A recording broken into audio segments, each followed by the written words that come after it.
Walillah. Brothers, sisters, friends, Assalamu alaikum. Good evening. Good afternoon. I'm at a loss for words at the moment. And that's because I was born and raised in this city. I went to school in this city. I went to the local Jewish primary school as a child. David School. In the 1970s up until the early 80s, my best friends weren't Muhammad and Fatima and Abdurrahman. They were Misha and Bianca and Erin. And I grew up believing, from everything I'd learned at school, we'd study from the stories of the Torah in the day, and in the evening I'd go home and study from the Quran. And it was a wonderful experience. The Jewish traditions, the festivals of Pesach and Purim and Yom Kippur and Hanukkah, and the great sense that they teach us about the resistance of the Jewish people and the persecutions they'd faced. So I didn't grow up naturally believing or thinking that Jewish people were enemies of Muslims. Not at all. Quite the opposite. I was one of 2 Muslims in the entire class. As time went on, I grew up. I started to look at what's happening in the world. And eventually, I actually married a Palestinian woman. And she was from a region where her parents, both from Safad and Yafa, her parents had been kicked out.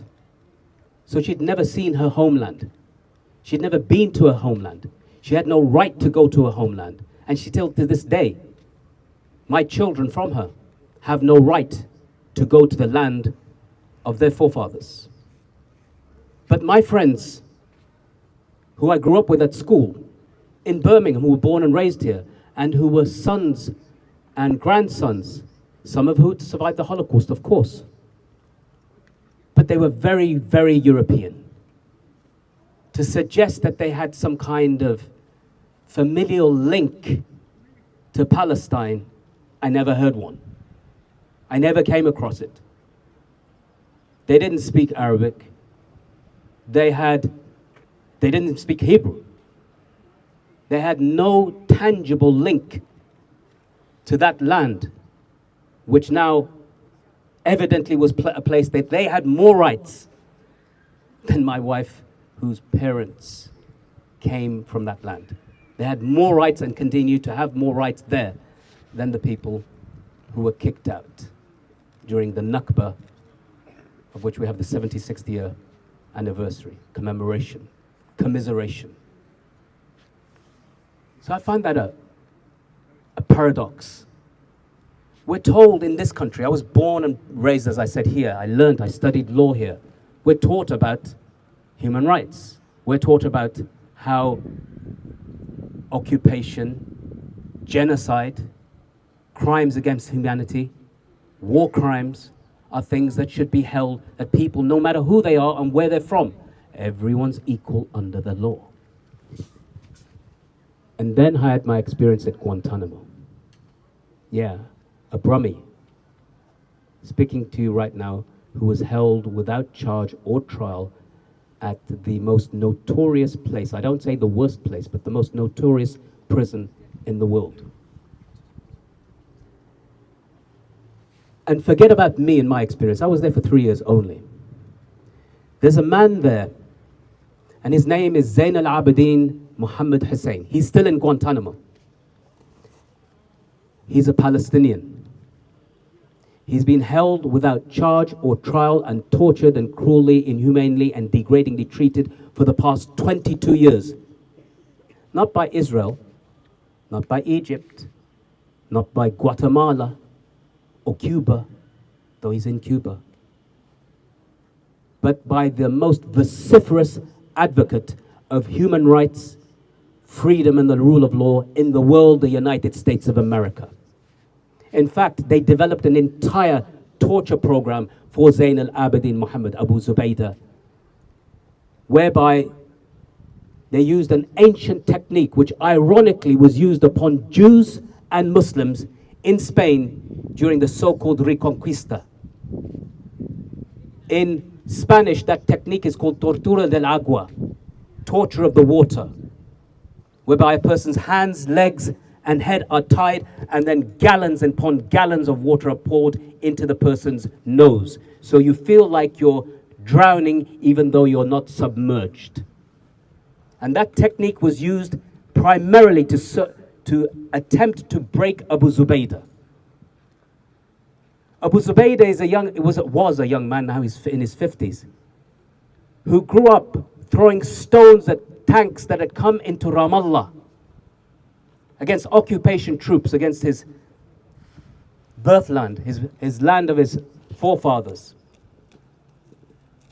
And eventually, after a long sojourn, he ended up going to Afghanistan, got mixed up in whatever happened there. But the whole reason why he went there, because he thought he might be able to join an army of liberation. That's why he went there. So that he could come one day to liberate his homeland. But today, in today's world, standing and fighting against occupation, it doesn't matter who you are. It doesn't even matter what religion you are, because in Palestine, as you'll know, it isn't just the Muslims, though they're the largest number. The Christians are targeted. If you look at every single Palestinian organization from the birth of Israel till now, whether it's secular or religious, Christian or Muslim, left-wing or not, believed in a one-state solution, a two-state solution, or simply just resistance, they have all, by Western nations, been deemed and put under the terrorist list. So whether it's the Democratic Front for the Liberation of Palestine, it's a terrorist organization. Whether it's the Popular Front for the Liberation of Palestine, it's a terrorist organization. Whether it's Islamic Jihad, it's a terrorist organization. Whether it's Hamas, it's a terrorist organization. Do you see the pattern?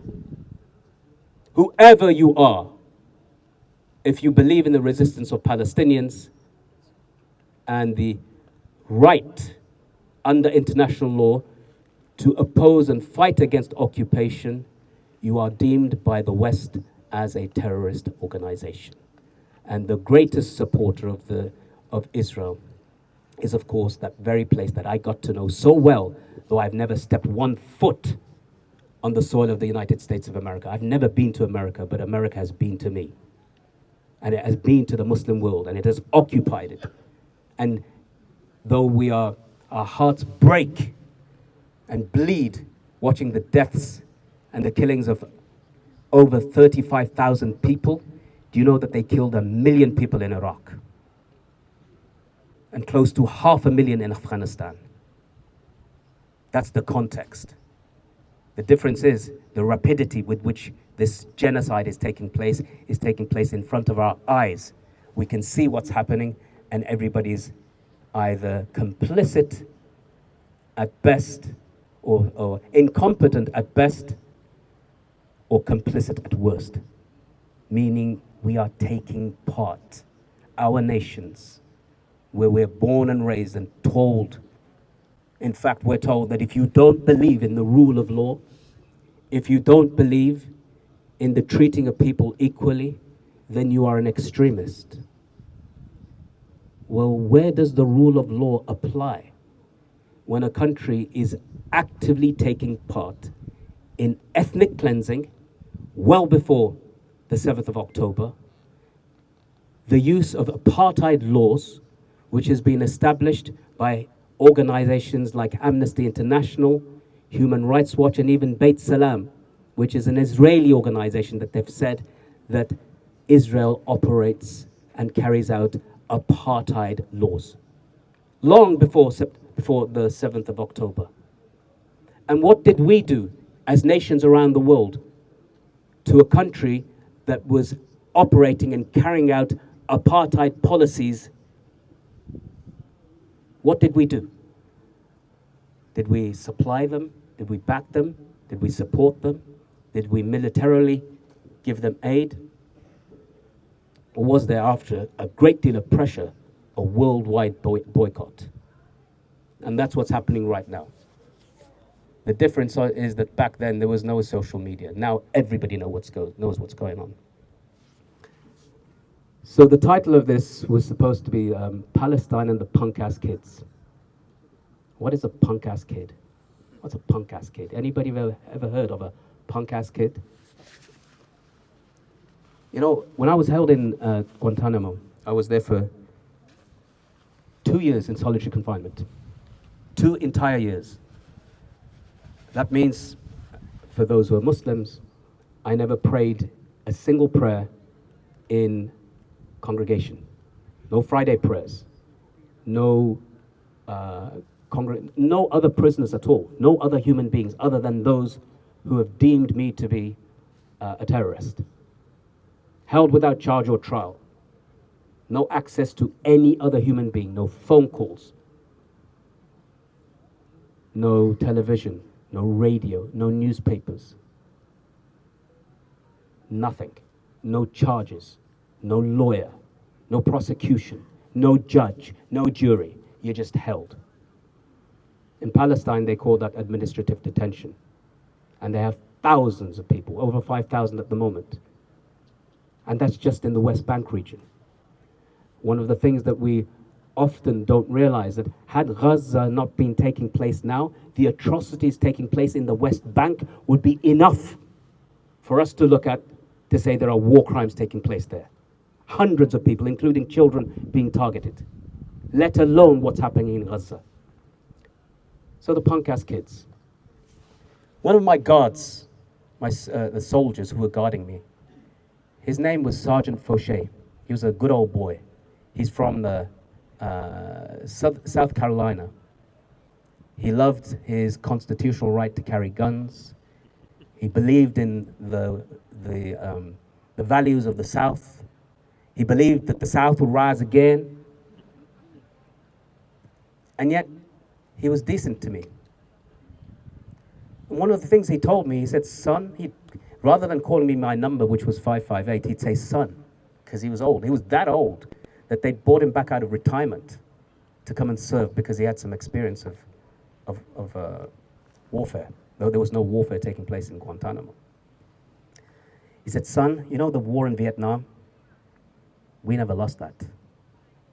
And I said, I think you're wrong there. I think you did lose. He said, no, son, we did not lose. It was the politicians. They're the ones who lost. We were carrying on the fight. We were ready to fight, continue the fight. And for those of you who don't know, the Vietnam War that happened through the 60s up into the 70s was one of the longest wars in the history of the United States of America until Afghanistan. That became the longest war in the US history. And the amount of massacres that took place, they used Agent Orange, which was something that burnt people alive, like napalm. They dropped the bombs, but the bombs would be incendiary, so they would burn whoever's around. And there were those infamous images of a young, naked Vietnamese girl running, a young little girl with her skin hanging off. There were massacres like the My Lai village massacre, where over 400 men, women, and children were shot dead. Unarmed men, women, and children were shot dead by invading American troops. Now, the media wasn't around the way that it is now, but eventually, with conscientious objectors, veterans who'd seen what took place, and those who opposed the war, there were people like Muhammad Ali who refused, at the cost of his world title, heavyweight title, he refused on principle. He said, my religion doesn't teach me to go and invade and occupy innocent people. They never called me the N-word. They're not my enemy, you are. I'm not freeing my land. You've made me unfree. And so there were people like that who raised the consciences of the youth. And so Sergeant Fauché told me, he said, you know, it wasn't us who lost the war. It was the politicians. They gave up. They gave up because of protests.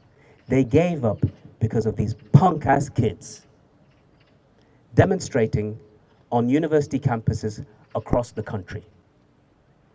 I'd be fighting, sometimes burying my brothers next to me in somewhere in Vietnam in the jungle, and within 24 hours when I've arrived back home, I'm coming home not to garlands of flowers and being called a hero, but punk-ass kids calling me baby killer after they'd seen the images of the My Lai massacre and people being killed and burnt alive by Agent Orange and napalm.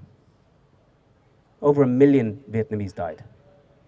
In fact, some say 2 million. I don't know what the right number is. Who cares when it's, non-Western Europeans? 1 million here, 10,000 there, who cares? And so Sergeant Fauché said to me, son, the politicians lost the will to continue the fight. And so we had to come home. But the truth is that those punk-ass kids shook the world. What they did to the United States of America has, I think, not been seen.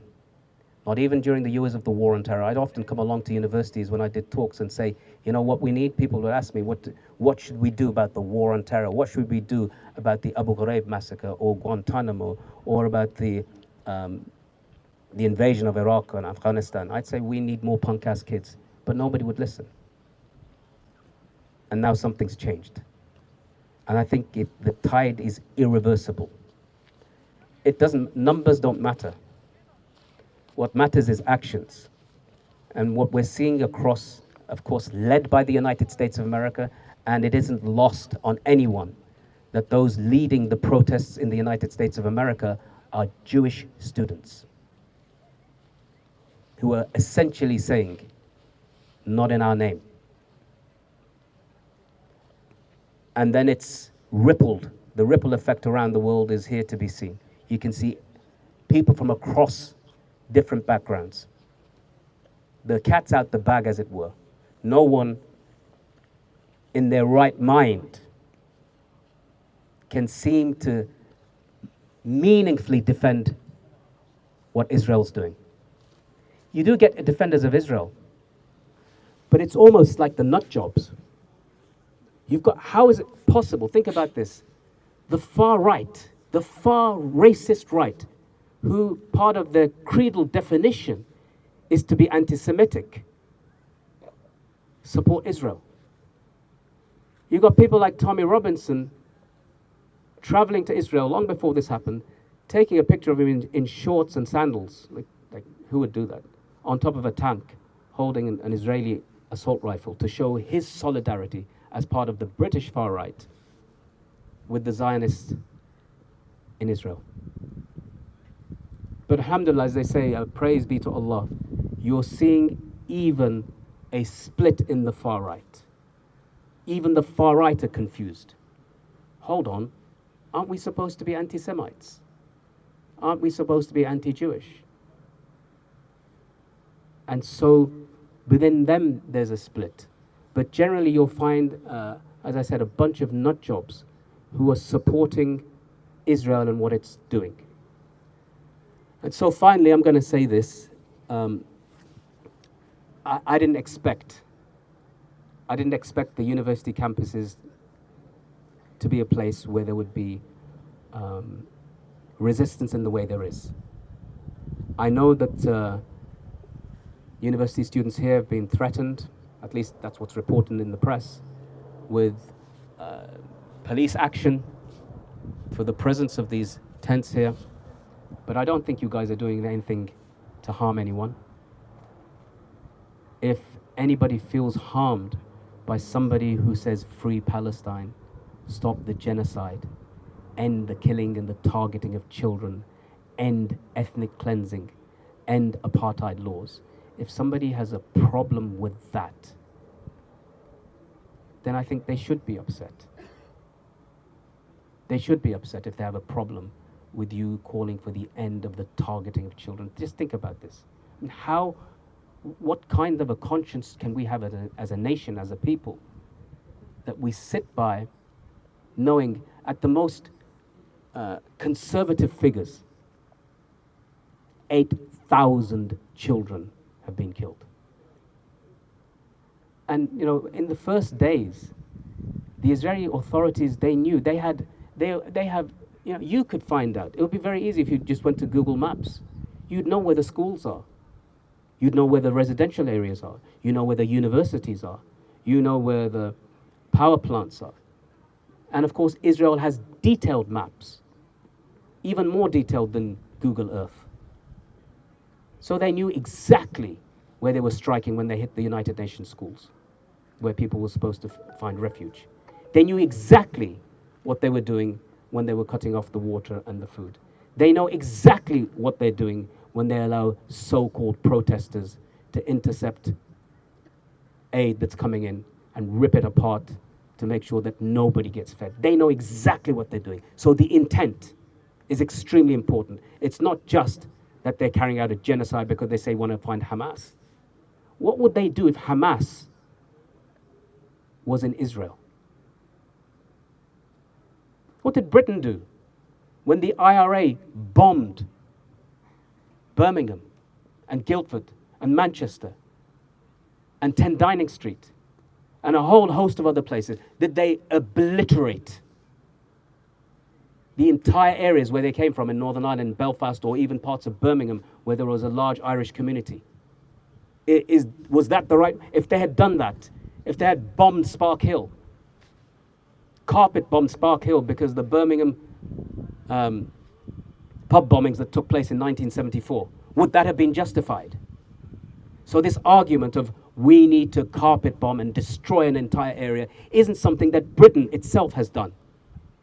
At least in its own country. It does it abroad, sure, but it won't do it on its own land. So if Hamas or any other Palestinian resistance group was around in Israel and they operated in Tel Aviv, would they bomb Tel Aviv? Of course they wouldn't, because they know other people's lives are precious. It's just Palestinians that are not. So I'm just going to end with thanking you, all of you, those who are here camping out, those who are assisting, those who are praying for you, those who are getting food for you, those who are campaigning for you, those who are debating with and talking to the university authorities, and those who are just here to listen and to help. It's imperative that this catches on like wildfire across the country, and I think it is. And I know through my own connections, Palestinians knows that they have been abandoned. The Palestinians know. They border countries like Egypt, that has the largest and the most powerful army in the whole of Africa. Turkey, which is just between it and Syria, has the most powerful nation, most powerful standing army in the whole of Europe. And all of these other places, like Jordan, has 60% population are Palestinians. They're all sitting, watching. Not even a word of a threat to the Zionist, murderous military machine to say that we are here to protect them. Not a word. So that's why I know when Palestinians hear about efforts like this, that they deeply, deeply appreciate it. And it's an honor for me to sit amongst you, to just share my views. Thank you very much.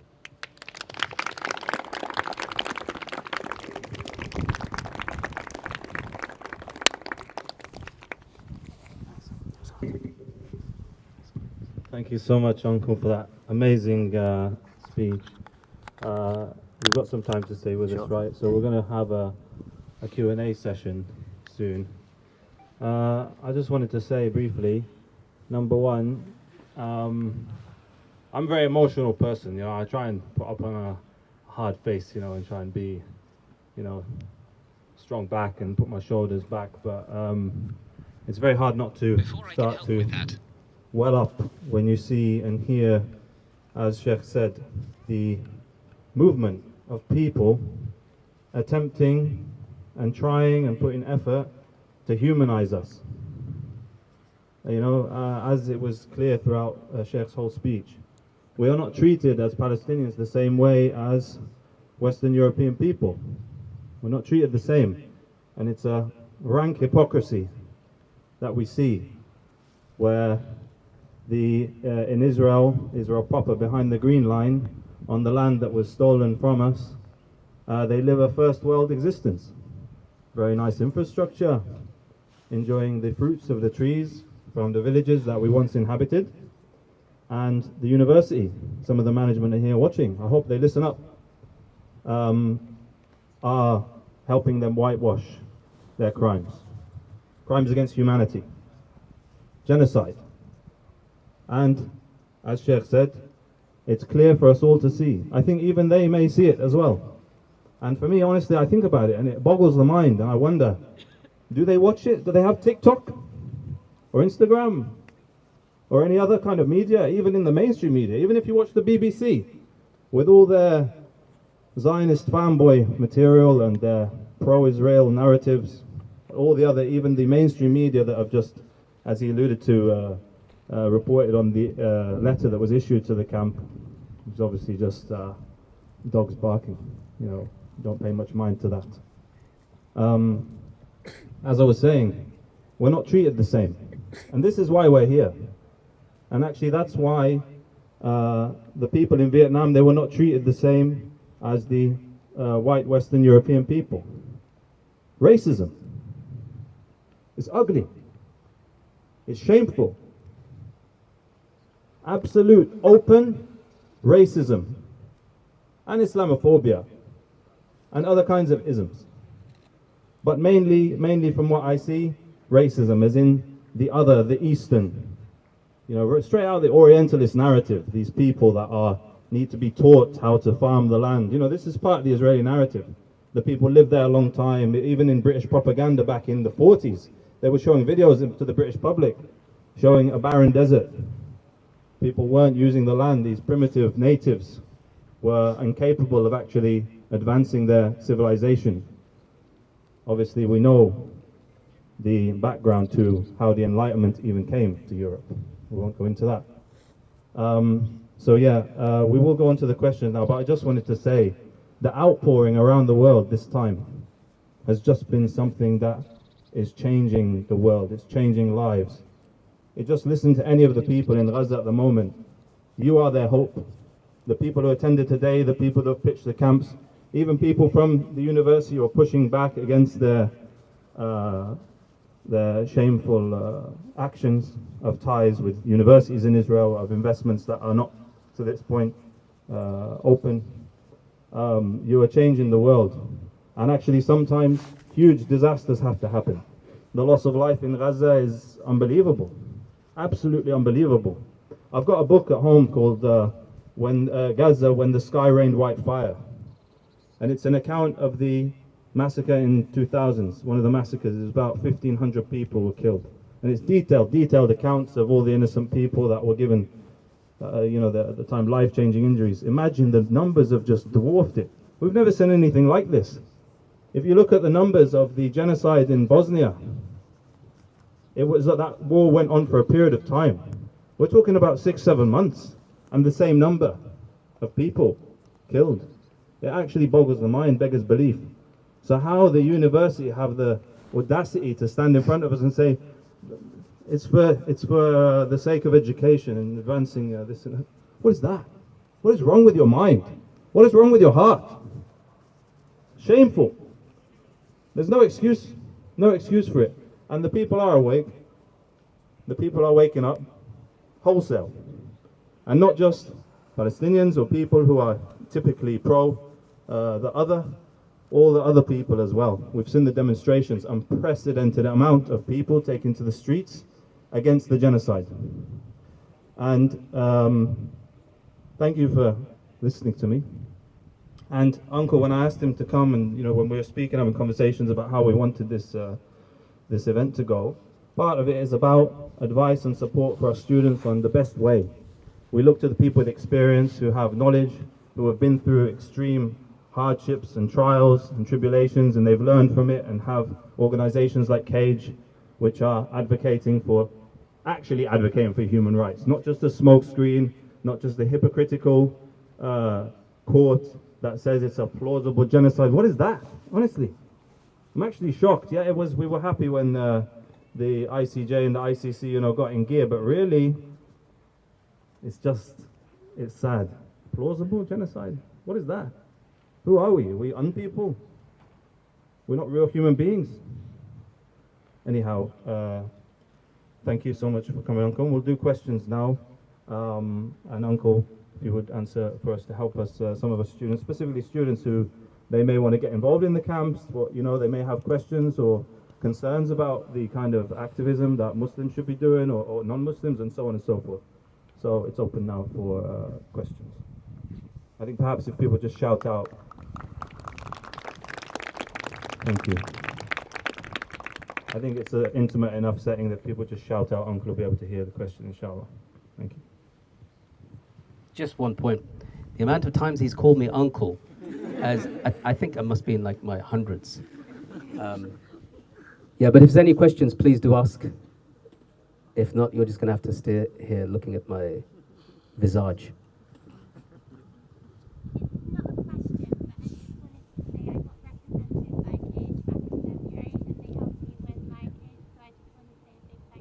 Oh wow, I didn't know that. I was represented by Zoe Darling. I know Zoe. Yeah, I was with her. Wow, thank you. Thank you. I didn't realize that. Thank you. One of the things that Cage, by definition, because of where we were at during the war on terrorism, some of you guys might know, that was about 20 odd years ago. Some people believe that I set up Cage, but it's impossible because I was in a cage when it was set up. But the thought is, Cage as an organization started campaigning for those who were held without charge or trial in Guantanamo. It then slowly but surely started to address issues in the UK about anti-terror legislation, for which, in de facto terms, almost every year there's a new law. Almost every year there's been a new law for the past 20 odd years that in de facto terms has targeted the Muslim community.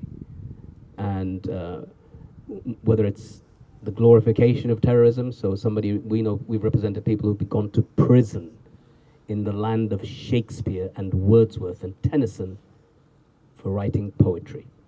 I kid you not. We've represented people who've gone to prison for downloading things from the internet, because at a time when people didn't even know what you could and what you couldn't download, and what was and what wasn't acceptable.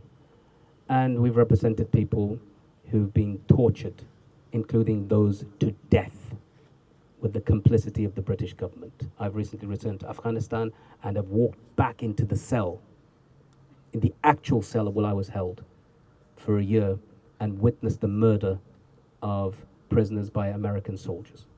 Murders that they have accepted are homicides. So our range of representation has gone from one end to the other. As the sister over here just said, that Cage now is representing people who are involved in Palestine activism, which isn't naturally our forte.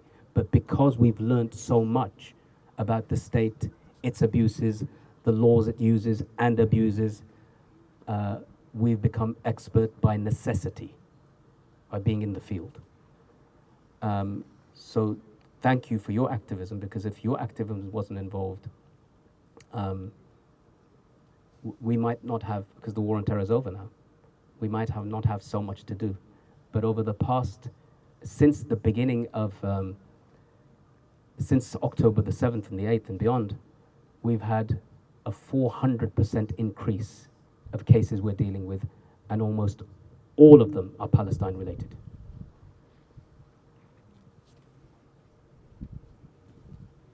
Yes, brother.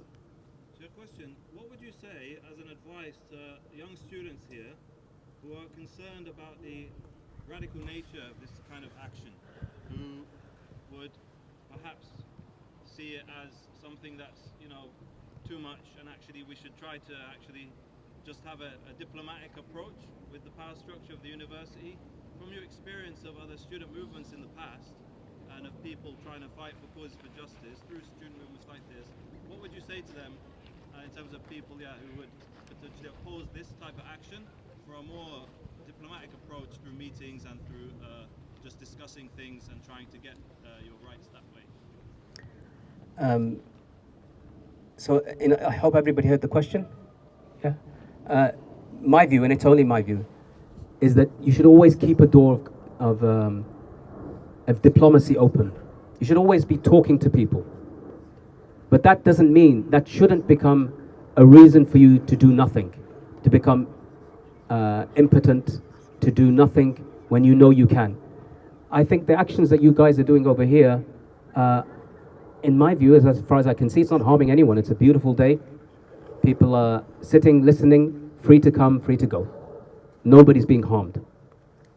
Sometimes saying a word of truth, and according to the Islamic position on that the best jihad, afdalu jihad kalimatu haq and the sultan in ja'ir, that the best jihad, people are terrified of this word. I'm surprised they haven't banned it. But the best jihad is speaking a word of truth in front of an oppressive ruler, in front of an oppressive state, in front of oppressors. So let's do that and be unashamed. That doesn't mean that you can't converse with those who you are engaged in some kind of a hostility with. You can always talk. And we know this from the Islamic history, that our Prophet, peace be upon him, used to engage in conversation and dialogue always. The doors were always open. But that never became an impediment to stop him to doing what's right. So in this regard, if anything, I think, particularly for the Muslim students, but beyond, you have a huge university, an extremely well-known, prestigious university. You have a massive Muslim community here. And you have people from all over the world. And everybody should have a space where they feel free and safe to be able to call out the genocide that's taking place in front of them. This doesn't mean that you harm other people who are from the... If you are a supporter of genocide, that's a problem. If you are confused about what the nation or the faith that you're connected to, you think that those involved, or let's say the state of Israel, are representative of you, and that you don't support the genocide, but you don't want to be targeted because of the group that you come from, you shouldn't be harmed in any way at all. And like I said, there are those who have led the protests who are from the Jewish community. There are those who are practicing to the letter the word of the Torah, who stand with us. So this isn't about that. It never was about. In fact, I just want to digress a little bit. Just be clear. Anti-Semitism, Zionism, Nazism, fascism, even communism. These are all European constructs. They're not from our world of Islam. They're not from the Muslim world. They did not originate there. Anti-Semitism, Nazism, fascism are very, very European. Its progenitors and founders and practitioners were at some point the heads of Europe. If you look throughout history, Jews have been persecuted in this country. King Edward I, the famous one who fought the Lionheart, Braveheart, he had an order that expelled all the Jews from Britain. And where do you think they went? If Britain was like that because of its vision of Christianity, where do you think the Jews of Europe found refuge? Al-Andalus, Andalusia, the Khilafah, the Caliphate of the Ottomans. They weren't only just given shelter, they were welcomed and they thrived for hundreds of years. As I explained earlier on, the concept of tortura del agua, of torturing people to force them to convert to Christianity, was used upon Jews and Muslims. Muslims didn't do that. They are Ahlul Kitab, mentioned in the Quran. The Jews and the Christians are mentioned as people of the book and protected as such. The hatred for Jews is a British, German, European construct that's never existed in our faith. Some people believe that Jews were responsible for the killing of God, i.e. Jesus. Muslims believe that God cannot be killed. So it's a conversation that doesn't even start. But that has existed from that time till now.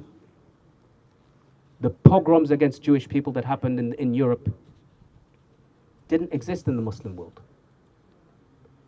And the only time there's been the idea of people disliking Jewish people is because of the politics of Israel, not because of religion. It never was about that.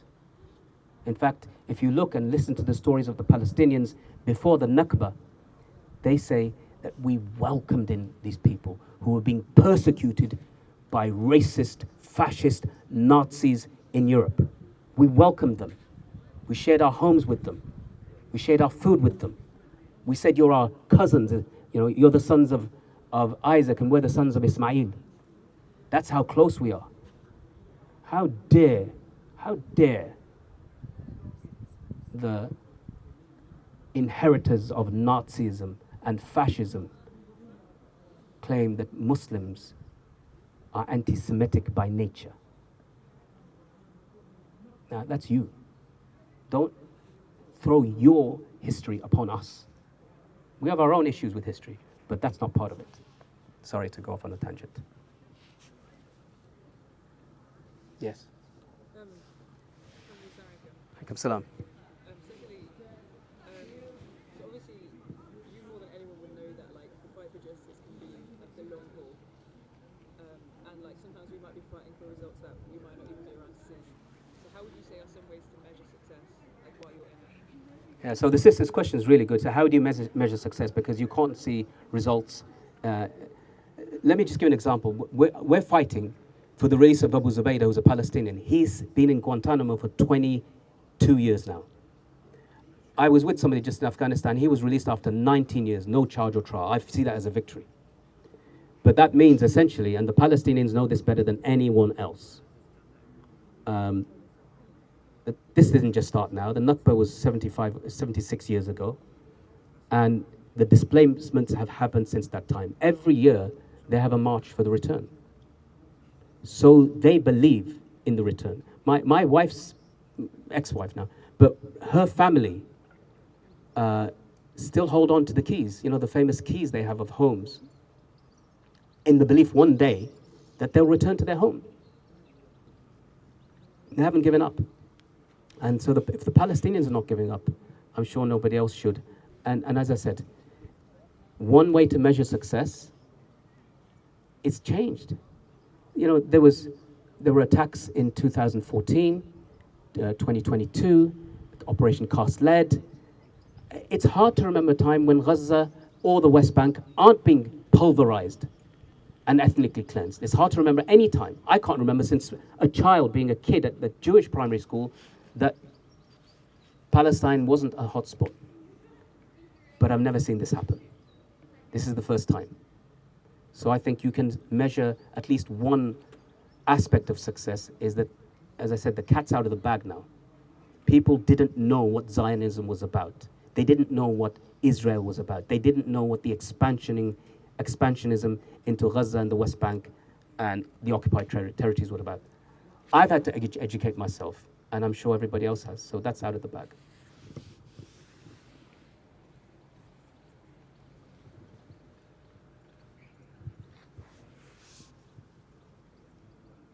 Any other questions, or shall I sing you a song? Yes? I was just going to ask, how do you feel like we should deal with kind of university and government intimidation with professional activism? All right. I heard the first part, but I'm going to just kind of improvise on what I believe you said on the second part. I'm going to Israel your second part.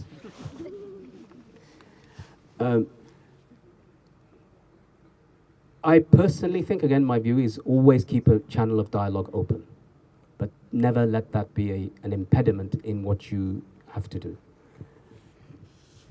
What's taking place right now for a lot of the students, if you feel, and again, I feel, today I was giving a Friday sermon in the mosque, and I said, look at a lot of the students. Here, thankfully, I hope it won't happen, there's no clashes, but there are places where that has happened. There are places where students have been targeted. There are places where arrests have happened.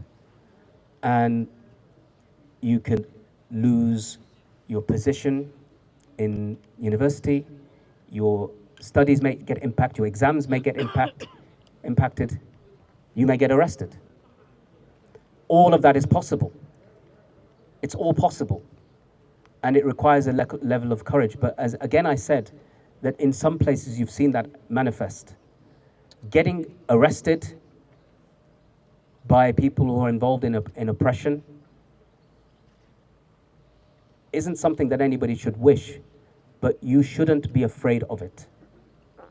And if there's anything that I learned about being held by the Americans, tortured, beaten, etc., etc., it was that. That's what made me come out to start to speak out against what I witnessed. If I hadn't endured, if they'd been really nice to me and put me through a really decent system, and I'd have nothing to say. So it's important that when we see oppression, that creates a part of us that we didn't even know existed. Yes. I have a question about mobilizing your community. So I come from a Muslim community that's very passive.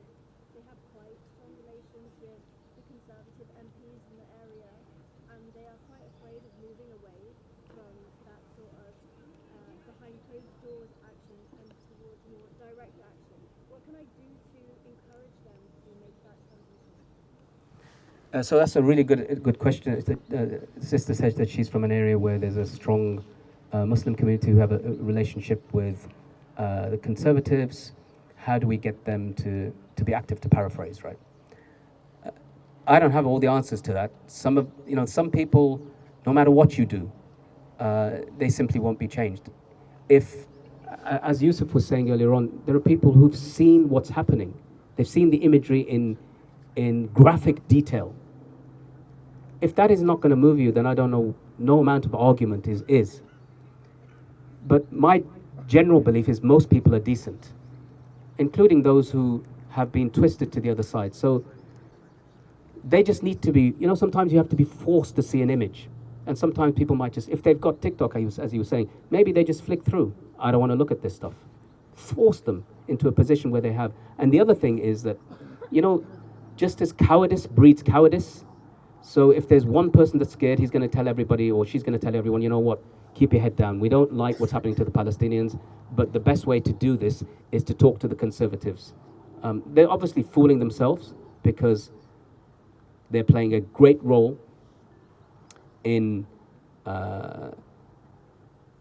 pacifying, or at least attempting to pacify the resistance in however that comes. But what I think is extremely important is to ensure that just as cowardice breeds cowardice, courage breeds courage. So sometimes it takes one person, one man, one woman, one boy, one girl to take a stance against the tidal wave, and everybody looks and says, wow, I wish I could be like that. That's what we need.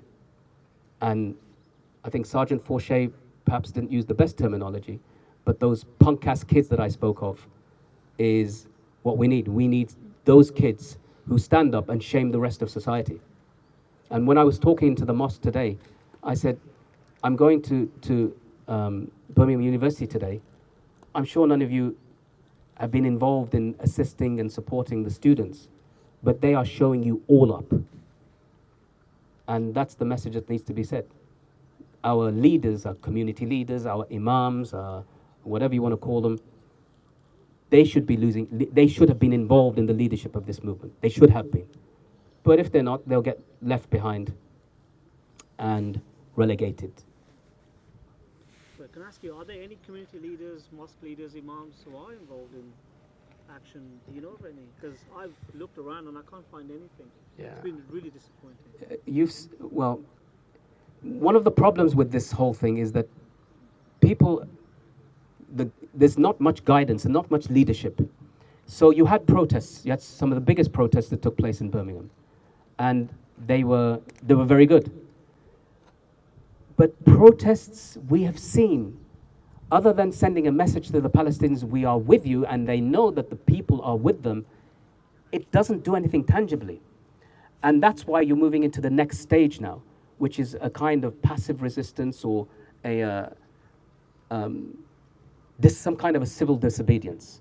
There are those who have taken stronger actions like PAL action, which I think if you see what they're doing, its impact, it's a small group of people, but its impact is huge.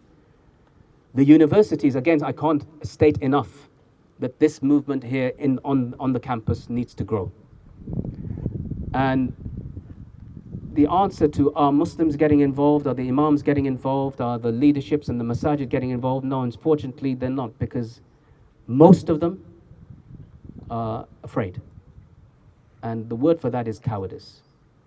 And we've seen a lot of that over the past 2 decades of legislation being passed in this country that almost exclusively targets Muslims. We've seen the invasion of Iraq and Afghanistan, the dismemberment of nations, and still they think the best way is to cozy up to those who are in power. And that simply just doesn't work.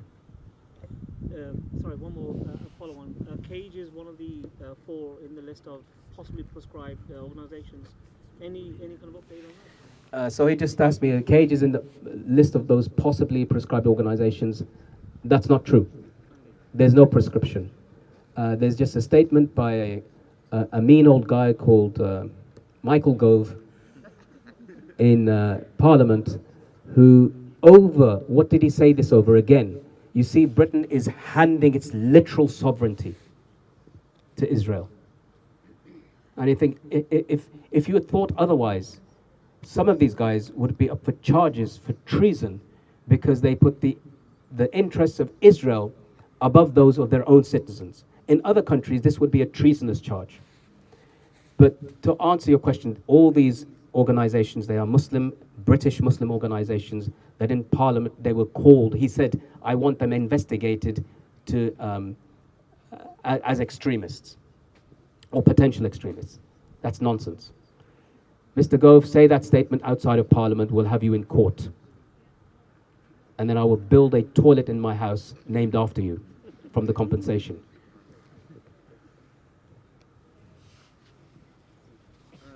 You're talking about, Muslim organizations. Some of them, they kind of give the reason about not supporting the encampment because they believe that, it's something like a socialist form of action, or it's like a form of action by ideologies that they might find Islamic. What do you say about that? It's a very good question. He says some of the Muslim groups, organizations, imams, etc., say that we don't want to be involved in this stuff because of the involvement of other groups with other ideologies, socialists, communists, etc., etc. I say just ask the Palestinians. That's a simple one. Ask the Palestinians. And if they agree with you, that's fine. And you'll find, as I said, the resistance is across the board. Secular, Christian, Muslim, believe in dialogue and no dialogue, moderates, extremists, it doesn't really matter. They're all in the same boat. They're all struggling. They're all fighting. They have a common ground. So those who are coming with this kind of statement about we can't do this, okay, lead the way then. That's the other thing. All right then, if you can't do this, if you can't bring yourself to be in an environment or a situation where you feel compromised about your faith, lead another way then. And it's not happening. So I would argue it's just an excuse for cowardice.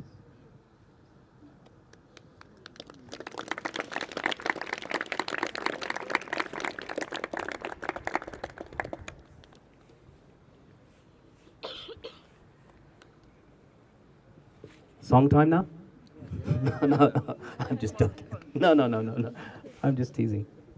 I'm just trying to get you to ask more questions. I'm threatening you. I'm sorry? She wants you to sing. She wants me to sing? No, I don't think so. You can recite. No, maybe another time. I'd rather get the questions in. Yes, brother. There have been conversations recently from the British right regarding leaving the European Convention of Human Rights. How do you imagine that would affect British people in general and not just Muslims living in Britain? So the question is about, there's been conversations, he said, amongst some of the people in the right about leaving the European Convention of Human Rights. The truth is that conversation has happened many times. It's not just happened now. And again, it's because it's a place where often it's the final port of call for people who've their case have been rejected in the Supreme Court and they have nowhere else to turn. And often, or not, sometimes, that includes people who are accused of different crimes, terrorism, migration, etc., etc. Britain has already separated itself from the European Union. It's come out of Europe, as it were. I mean, it can't come out of Europe, but attempts to. And people are now recognizing that all of the hype that you heard during the Brexit period, it was all a bunch of rubbish. People were lied to, literally. I mean, literally the politicians were lying.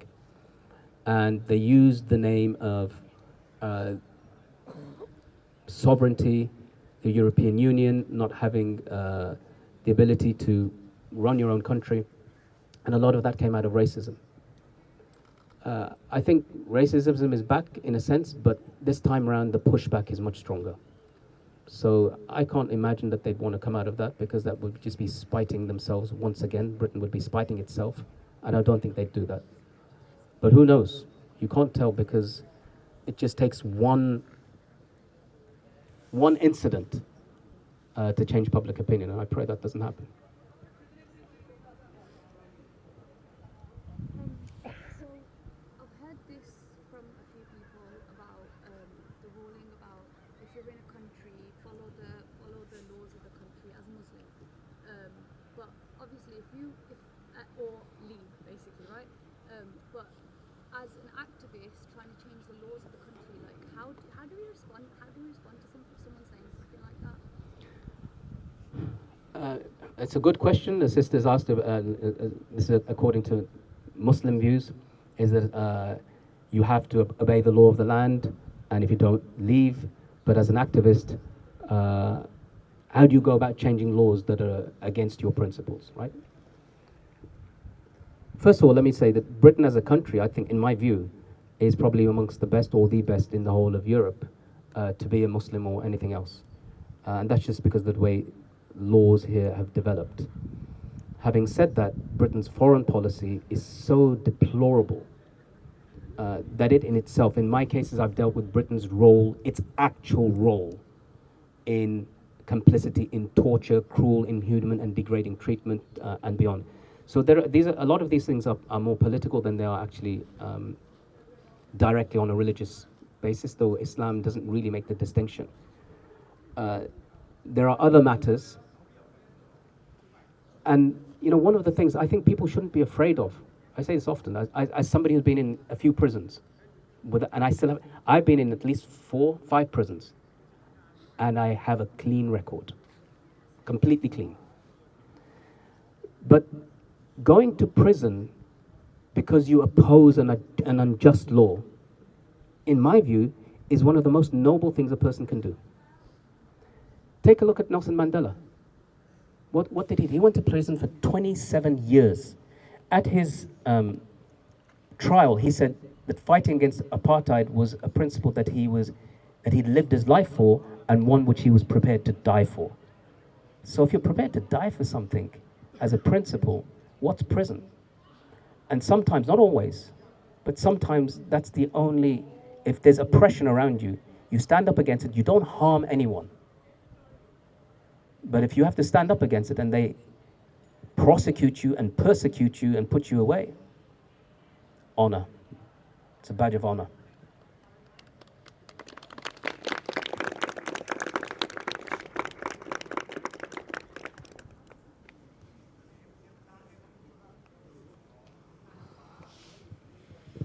I don't think they'll be doing that over here, by the way, in the UK. I think the most they'll do, if you're lucky, you get your face on the front page of the Daily Mail. But yeah, there's other things. I mean, it is important because in any type of struggle, you must be prepared, and you must have organizations around you that understand that preparation. You're going to look, it's a Quranic principle. Allah says, وَلَنَبْلُوَنَّكُمْ بِشَيْءٍ مِنَ الْخَوْفِ وَالْجُوعِ وَالنَّقْصِ مِنَ الْأَمْوَالِ وَالْأَنفُسِ وَالثَّمَرَاتِ وَبَشِّرِ الصَّابِرِينَ. That we will test you with something of fear and hunger and loss of life and wealth and property and food, and give tidings to those who are patient. And then, you know, the famous thing that said, الَّذِينَ إِذَا أَصَابَتْهُمْ مُصِيبَةٌ, those who are touched by an affliction, قَالُوا إِنَّا لِلَّهِ وَإِنَّا إِلَيْهِ رَاجِعُونَ. That's what this verse is about. This verse isn't about people who are dying. It's about the tests of life. So essentially, as somebody who's involved in activism, you've got to be prepared for some kind of loss. You have to be. And anybody tells you that you can do that without something. And in Britain, I think it's not so bad. As I said, Daily Mail front page, maybe get stopped at the airports when you're coming in and out of the country. But they're nice about it. That's okay. They're not going to beat you and torture you. And there are those who are prepared to go through the torture, through the loss. Look at the Palestinians. When they take them, they strip them naked. Either they're resisting or they just happen to be there. Their physical presence is resistance. So they're stripping them naked in the streets and then parading them and then taking them into administrative detention, holding them without charge or trial, where they're beating them, torturing them. There are cases of rape that have come across. So, and they're still resisting. So look at the context.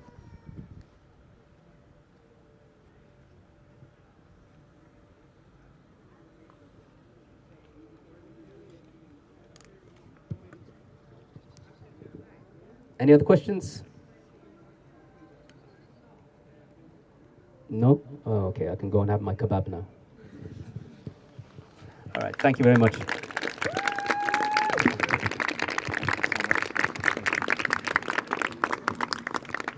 Thank you so much for coming, and we all truly appreciate it, and we look forward to seeing you again, and may the struggle continue. And just to end on the note what that Sheikh was saying, our sacrifice is so minor. It is a sacrifice, but in compared to the ultimate sacrifices that people are suffering over in Gaza right now, and others around the world. A friend of mine in Egypt who is a teacher, respectable man who I worked with and love, and when I left Jordan, he actually continued doing some work that we do with some Syrian refugees in the north, where he goes every month and sends money that we give to some of them there. He's now in a prison cell in Egypt with 25, 29 other men, where they have to take turns to sit down for attending a protest in Jordan. So just remember that, guys, when you're feeling like, you know, oh, this is difficult, I'm risking stuff here, you know, you know, it's okay. It's okay. And thank you so much for coming, Uncle. On that note, we'll look forward to seeing you again. Call me uncle again. Thank you. Thanks everyone for coming, really appreciate it.